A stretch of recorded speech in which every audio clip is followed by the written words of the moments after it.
एक व्यक्ति ने ब्रिटेन के नामी डॉक्टर का मुखौटा ओढ़ा और एक अस्पताल में फर्जी दस्तावेजों के जरिए 8 लाख की नौकरी पाई। खुद को ब्रिटेन का प्रमुख हृदय रोग विशेषज्ञ डॉक्टर एन जॉन केम बताने वाले इस व्यक्ति ने 15 लोगों का ऑपरेशन कर डाला, जिसमें कथित तौर पर 7 लोगों की जान चली गई। जब मैंने उन्होंने पूछा था स्टाफ का, यही डॉक्टर हैं, यही लंदन से डॉक्टर हैं, यही ऑपरेशन करेंगे, हमने यही डॉक्टर ही ऑपरेशन करेंगे। तो आखिर कौन है ये व्यक्ति जो डॉक्टर बनकर एक अस्पताल में नौकरी करता रहा और किसी को उसके फर्जीवाड़े की भनक तक नहीं लगी?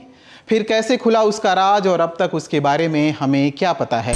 ब्रिटेन के एक प्रमुख हृदय रोग विशेषज्ञ डॉक्टर एन जॉन केम, जिन्होंने सैकड़ों ऑपरेशन किए थे, उनका बायोडाटा लंदन से लगभग 7,000 किलोमीटर दूर जनवरी में मध्य प्रदेश के दमोह के मिशन अस्पताल पहुंचा। ये बायोडाटा 8 लाख रुपए मासिक वेतन पर कार्डियोलॉजिस्ट की नौकरी पाने के लिए पर्याप्त था। वो हमारे यहाँ 1 जनवरी को ज्वाइन किया उन्होंने और लगभग 12 फरवरी के आसपास वो मिशन हॉस्पिटल में उन्होंने काम किया। फिर 12 फरवरी के बाद वो मिशन हॉस्पिटल से अचानक चले गए। मामला तब सामने आया जब 4 अप्रैल को राष्ट्रीय मानवाधिकार आयोग के एक सदस्य प्रियंक कानूनगो ने सोशल मीडिया पर एक पोस्ट डाला। उन्होंने आरोप लगाया कि दमोह के मिशन अस्पताल में एक फर्जी डॉक्टर ने खुद को ब्रिटेन का कार्डियोलॉजिस्ट बताकर 15 मरीजों की हार्ट सर्जरी की, जिनमें से 7 की मौत हो गई। छानबीन में पता चला कि जो व्यक्ति खुद को विदेश से पढ़कर आया हुआ डॉक्टर केम बता रहा था, उसका असली नाम विक्रमादित्य यादव है, जो मूल रूप से यूपी के कानपुर का रहने वाला है।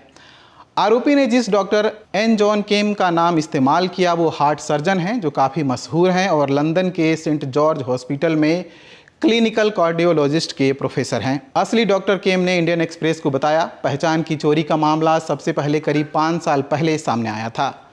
कम से कम मेरी जानकारी में तो यही है। यह बहुत परेशान करने वाली बात थी।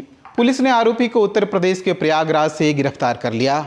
आज तक की एक रिपोर्ट के मुताबिक उसने पुलिस को बताया कि उसने कोलकाता यूनिवर्सिटी से MBBS और MD की पढ़ाई की है, लेकिन जब इन डॉक्यूमेंट को वेरीफाई किया गया तो सब के सब फर्जी निकले। यहाँ तक कि पौंडीचेरी यूनिवर्सिटी के चांसलर के तौर पर केम की डिग्री में तत्कालीन उपराष्ट्रपति डॉक्टर हामिद अंसारी का जो हस्ताक्षर था वो भी फर्जी था। केवल डिग्री फर्जी होना अकेला अपराध नहीं, 7 हत्याएं हुई और शासन को चूना लगाया गया। सवाल ये भी है कि आखिर नरेंद्र विक्रमादित्य यादव को मिशन अस्पताल ने अपने यहाँ नौकरी पर कैसे रखा?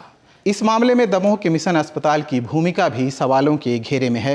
हम लोग ने कोई फ्रॉड नहीं किया हुआ है, ना ही हमारी ऐसी कोई भावना थी। हम लोग तो फ्रॉड का शिकार हो गए सर। 96 लाख हम डॉक्टर को पेमेंट कर रहे थे, कंपनी को पेमेंट कर रहे थे। ये कंपनी को जो हम लोग 4 लाख रुपए पेमेंट कर रहे थे, वो उनकी ये ड्यूटी थी और ये अनुबंध था कि वो कंपनी के डॉक्टर के सारे डॉक्यूमेंट उन्होंने वेरीफाई कर लिए हैं।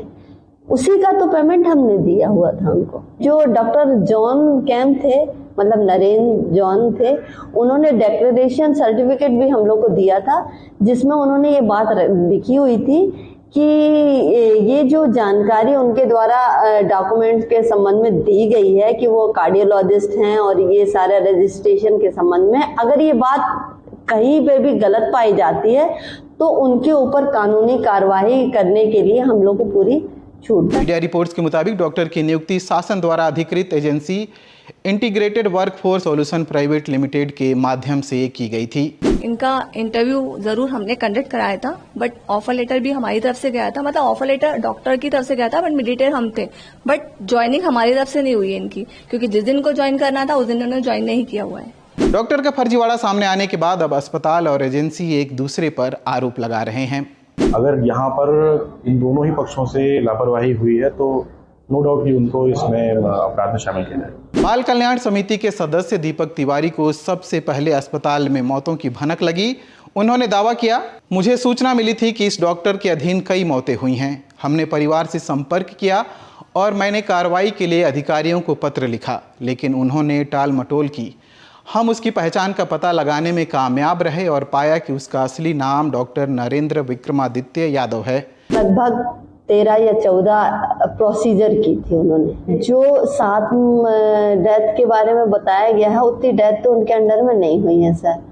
और जो डेथ जिस समय हुई उस समय पेशेंट के द्वारा या उनकी सहमति से सारे ट्रीटमेंट किए गए थे डॉक्टर ने, और उस समय इस तरह की कोई बात ही नहीं उठी, इस तरह का कोई मामला ही नहीं समझ में आया। दमोह की घटना सामने आने के बाद मध्य प्रदेश के मुख्यमंत्री मोहन यादव ने ऐसे डॉक्टरों को ढूंढकर कार्रवाई करने के निर्देश दिए हैं। जो भी घटना सबकी जानकारी में है, हमारी सरकार उसके ऊपर कठोर कार्रवाई कर रही है। मैंने इस बारे में निर्देश दिए हैं कि ऐसे और भी कहीं कोई हो तो हेल्थ डिपार्टमेंट उनके बारे में कठोर कार्रवाई करे। दमोह के पुलिस अधीक्षक श्रुतकृति सोमवंशी ने इंडियन एक्सप्रेस को बताया कि 1999 से ही वो अपना नाम बदलकर यूके के प्रोफेसर जॉन कैम रखने की कोशिश कर रहा है। उसने कानपुर में संबंधित अधिकारियों को अपना नाम बदलने के लिए दस्तावेज भी सौंपे, लेकिन वह ऐसा नहीं कर सका। पुलिस के अनुसार यादव ने बताया कि 2004 में लंदन से लौटने के बाद उसने दिल्ली के कई अस्पतालों में काम किया, फिर हैदराबाद में प्रैक्टिस करने से पहले एक कोर्स के लिए शिकागो गया।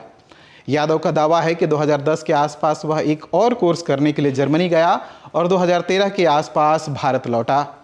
दैनिक भास्कर की एक रिपोर्ट के मुताबिक आरोपी का कहना है, डॉक्टरी का पूरा काम आता है, यह सब इसलिए किया कि बाहर की क्रिश्चियन कम्युनिटी में शामिल हो सकूं। मुझे लगा कि विदेशी बड़े डॉक्टर के रूप में भारत में प्रैक्टिस करूंगा तो ख्याति मिलेगी, इसलिए अपना नाम बदल लिया। जांच कर रहे अधिकारियों ने अंग्रेजी अखबार को बताया कि नोएडा में आईटी एक्ट के तहत उस पर मामला दर्ज किया गया था और उसे प्रतिबंधित कर दिया गया था। उसने खुद की कंपनी शुरू करने की कोशिश की जो सफल नहीं हो पाई। जब उसे प्रतिबंधित किया गया तो उसने अपनी पहचान बदलकर जॉन कैम करने के अपने पुराने सपने को पूरा करने का फैसला किया। तभी उसने ट्विटर अकाउंट बनाया और ट्वीट करना शुरू कर दिया। एक ट्वीट में कहा गया कि फ्रांस में दंगों को नियंत्रित करने के लिए उत्तर प्रदेश के मुख्यमंत्री योगी आदित्यनाथ को भेजा जाना चाहिए। सीएम के अकाउंट से इसे रीट्वीट किए जाने के बाद पोस्ट ने तूल पकड़ लिया था। बीबीसी हिंदी की एक रिपोर्ट के मुताबिक इस ट्वीट को कुछ मीडिया संस्थानों ने यूरोपियन डॉक्टर की राय मानकर रिपोर्ट किया। पुलिस ने बताया कि आरोपी कुछ महीनों तक अस्पतालों में काम करता था और फिर नौकरी छोड़कर दूसरे शहर चला जाता था। तेलंगाना पुलिस की प्रेस नोट के अनुसार 2019 में यादव को चेन्नई के पास अपने कर्मचारियों से धोखाधड़ी के आरोप में गिरफ्तार किया गया था। नरेंद्र ने सोशल मीडिया पर खुद को कभी कार्डियोलॉजिस्ट, कभी प्रोफेसर और कभी यूरोप में प्रतिष्ठित डॉक्टर बताकर प्रचारित किया। कांग्रेस की राष्ट्रीय प्रवक्ता सुप्रिया श्रीनाथ ने आरोप लगाया कि भाजपा ने एक हत्यारे को प्रमोट किया। ये है उसकी फोटो। बीजेपी का बड़ा चहेता था, आईटी सेल वाले तो उसको इतना प्रमोट करते थे, खूब उनका हीरो बना हुआ था। योगी जी तो उसके ट्विटर का रिप्लाई भी करते थे। लेकिन अब जो इसने किया है वो अक्षम्य अपराध है। इस फर्जी आदमी ने लोगों की हत्या की है, फर्जी डॉक्टर बनके।